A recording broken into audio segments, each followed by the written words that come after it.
Eminence, that during the time that you finished your, ordination, you were assigned right away in this rebel area for 6 years.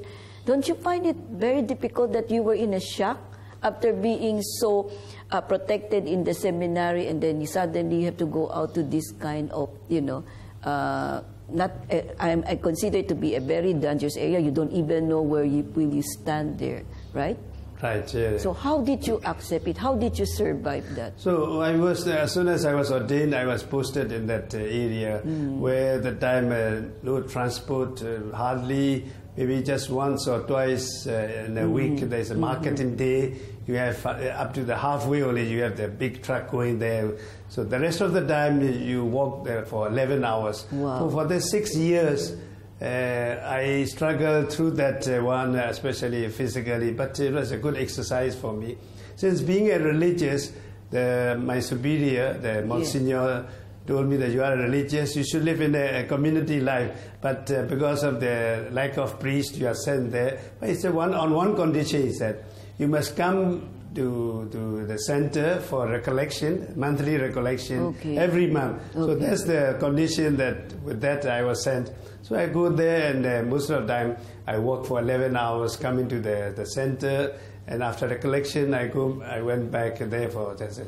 But it was very exciting place because I was taking care of how many 35 villages in that area, with 150 boarding boys and another 150 boarding girls, altogether 300 of them are there. And so it's quite exciting, and just being ordained, full of fervor, and also, so it was very good. And actually the missionary spirit I gained by this first mission as a parish priest, I got that one.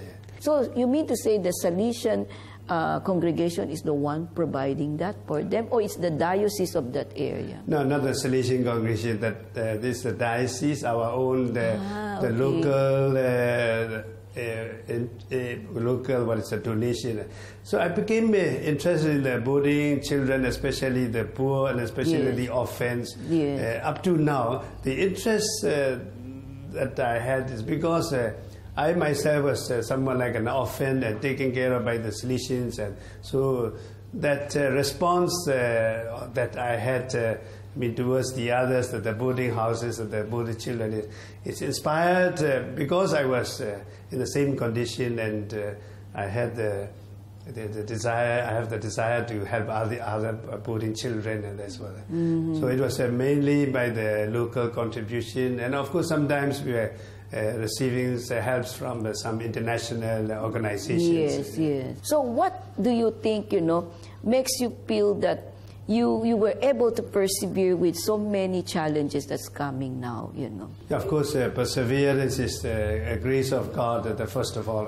Of course, grace of God received through the instrumentalities of different people. Of course, when I became priest, I have the background and the backing up and support of the Salesian congregation, where my superiors and my confreres are there, continually there, and we have a mutual support for each other. That's one point.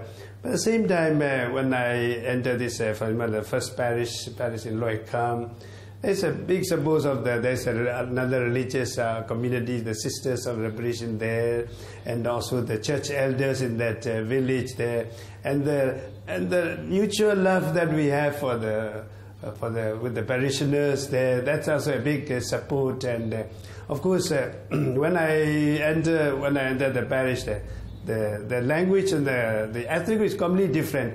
I am from the center part of Burma. It's called Burmese, but these are the Kachins. And what I took up was, so when I was about to be sent, or when they knew that I would be coming, they don't know who I was, but formerly, the parish was run by the Pime fathers, the Italian Pime fathers. Yes. And the parish people continually receiving parcels and helps from Switzerland. Even they call that parish second Switzerland. So people were getting lots of help, like this, in the form of clothes and other things. Yes. So when the priest left because he had the health problem, and I was entering there, and you know, the elders wrote to my superior that if somebody is not going to help us like the previous parish priest, please don't send him yet. So with that condition, in spite of that, my superior sent me there. I went there. Of course, I do not have much clothes or something apart from my own personal things.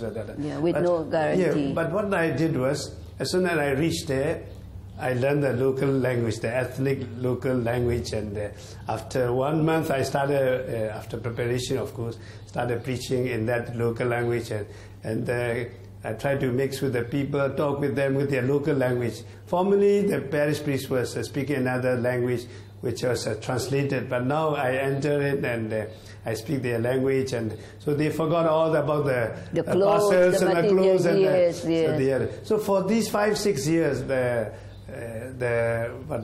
love, the affection that we have for each other, myself with the parishioners, is the one that encouraged me throughout my work there. And of course, later on also, when I was transferred to the center as a priest, so there was a difference. Yeah, the support of people, and once you dedicate yourself for them, give time for them, of course they naturally, spontaneously respond to that effort. That was a big support. Of course, if I said God says grace is there, but at the same time, the surroundings and the parishioners and your conference, and these are the people that give support and say encouragement for your perseverance in your vocation.